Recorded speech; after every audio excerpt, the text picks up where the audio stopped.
ন্যায়ভিত্তিক ও নারী বান্ধব সমাজ গঠনে সবাইকে কাজ করার আহ্বান জানিয়েছেন পরিবেশ উপদেষ্টা সৈয়দা রিজওয়ানা হাসান। তিনি বলেন, নাগরিকরা নিজে পরিবর্তন না হলে দেশে পরিবর্তন আসবে না। রাজধানী বসুন্ধরা আন্তর্জাতিক কনভেনশন সেন্টারে স্ট্যামফোর্ড ইউনিভার্সিটির সমাবর্তনে পরিবেশ উপদেষ্টা গণঅভ্যুত্থানের পর কোনো পরিবর্তন হচ্ছে না এমন গুজবে কান না দেওয়ার আহ্বান জানান। আরও জানাচ্ছেন দীপ্তচন্দ্র পাল। দীর্ঘ প্রায় 7 বছর পর অনুষ্ঠিত হলো স্ট্যামফোর্ড ইউনিভার্সিটি বাংলাদেশের কনভোকেশন 2025। দীর্ঘ সময় পর হওয়ায় এবারের আয়োজনটাও ছিল বৃহৎ পরিসরে, আর এতে অংশ নিয়েছে প্রায় 1500 শিক্ষার্থী। শিক্ষার্থীরা জানান, আজকের এই দিনটার জন্য অনেক দিন ধরে অপেক্ষা করছেন তারা। খুবই ভালো লাগছে। আমরা সাংবাদিকতা ডিপার্টমেন্টের একজন শিক্ষার্থী।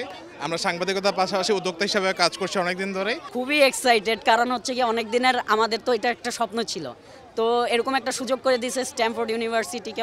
অবশ্যই ধন্যবাদ, কর্তৃপক্ষকে ধন্যবাদ। ভালো লাগছে, অনেকদিন পরে সমাবর্তন পেয়েছি, বউ নিয়ে এসেছি।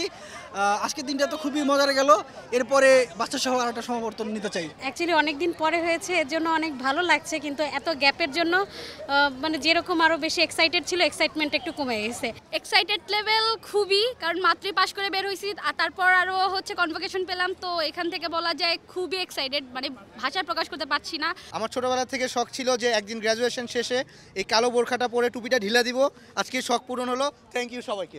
অনেকদিন পরে সমাবর্তন পেয়েছি, খুব ভালো লাগছে, এবং অনেকদিন পরে আমাদের ব্যাচমেট অনেকদের সাথে দেখা হলো, আমাদের সিনিয়রদের সাথে দেখা হলো, টিচারদের সাথে দেখা হলো। আর একটা স্টুডেন্টের 4 বছর পরে যে গ্রাজুয়েশন সেরেমনিটা অনেক গুরুত্বপূর্ণ। কনভোকেশনের প্রধান অতিথি হিসেবে উপস্থিত ছিলেন অর্থ ও পরিবেশ উপদেষ্টা। তারা জানান, নতুন প্রজন্ম যত বেশি দক্ষ হবে, দেশের ভবিষ্যৎ তত শক্তিশালী হবে। যদি নিজেকে নিয়ে থাকো, হ্যাঁ নিজের ক্যারিয়ার নিয়ে ব্যস্ত থাকবে, কিন্তু নিজের ছাড়াও বাইরে তুমি সমাজ এবং অন্যদের সাথে কাজ করবে।